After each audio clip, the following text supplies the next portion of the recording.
On March 25, New York Governor Cuomo issued an advisory for hospitals, which we'll get to later, to discharge elderly patients with COVID-19 back to nursing homes. The advisory was built to combat alleged discrimination of those diagnosed with coronavirus. At a briefing this past Monday, when Cuomo was asked about admitting coronavirus patients to nursing homes, he claimed he was unaware of New York's rule, which is a flat-out lie. The rule came from him. It's a good question. I don't know, Cuomo said. We said from the start that protecting our most vulnerable populations, including people in nursing homes, is our top priority, and that's why the state acted quickly and aggressively to issue guidance specifically for these facilities on testing, infection control, environmental cleaning, staffing, visitation admission, readmission, and outreach to residents and families, said New York Public Information Officer Jill Montage. The department will continue to work with administrators of private and county nursing homes to do everything possible to protect the health, well-being, and privacy of the residents who call these facilities home. This is so outrageous. These facilities, these are nursing homes. They're not ICU units. They're not hospitals. They have doctors and they have nurses, but they cannot possibly give the care. I mean, if somebody's really sick in a nursing home, they move them to a hospital.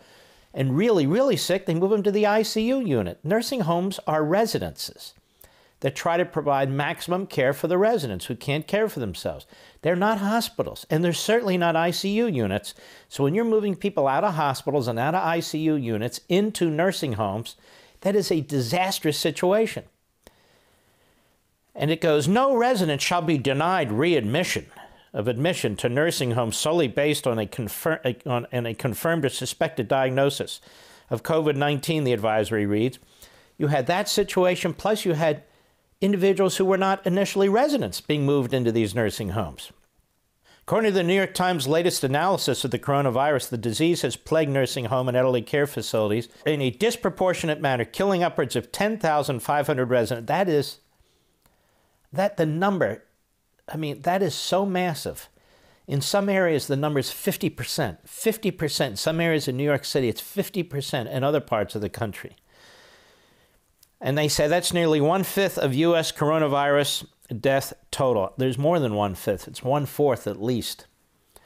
Nursing homes and long-term care facilities. And by the way, welcome New York Times. You're a little slow to this.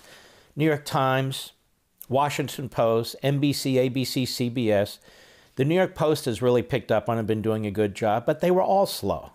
And I'll prove it to you in a minute.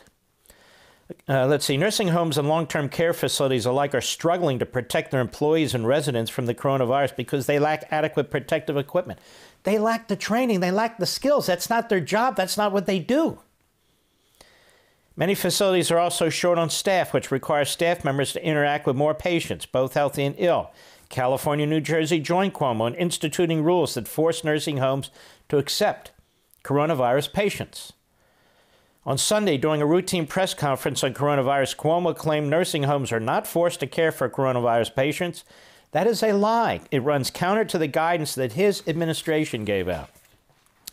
I want you to listen to a call that I received on my radio show on March 26th, literally one day after the guidance was put out. Guidance, it's more like a dictate, a fiat by the governor of New York. It was a lady who we came to know. We came to know her last name. We came to know how important she was. Go. Elaine, New Rochelle, New York, the great WABC. Go. Now, that's the epi of epicenters. Go ahead. Yes, hello. Thank you very much for taking my call. I wanted to bring to your attention and the listeners' attention what is about to happen in New York with respect to nursing homes. And the governor has ordered that all nursing homes must accept COVID-positive patients that are actually potentially still infectious into their facilities. And this will put our residents, our long-term care population. Wait. Are you pulling my leg seriously? I honestly, I couldn't believe what I was hearing. And sometimes you get these phony phone calls or these fake calls. Are you kidding me? We know this is the most vulnerable population. You're telling me they're ordering coronavirus positive patients into the nursing homes? I thought it was some kind of a sick, phony phone call, but it wasn't.